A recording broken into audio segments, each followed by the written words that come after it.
Hi, this is the HUAWEI MediaPad T5 and I'll show you how to change lock screen wallpaper on this device. So first we should open the settings application and then just tap to the display section. Here click to the wallpaper, tap to set wallpaper and select photo from your device gallery. For example, previously taken on your device camera. Also, you could use default wallpapers on your device,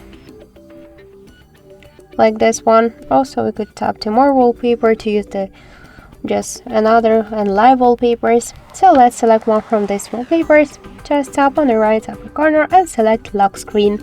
Just wait a second.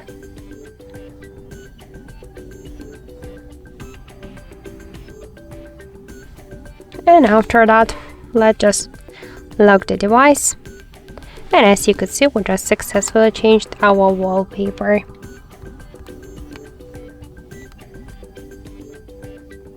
Also, we get one more way how we could do that. Just hold for a while home screen with a finger.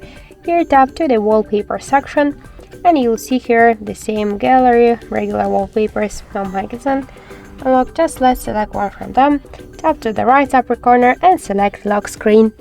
So that's it. Thank you for watching, and if you find this video helpful, leave thumbs up and subscribe our channel.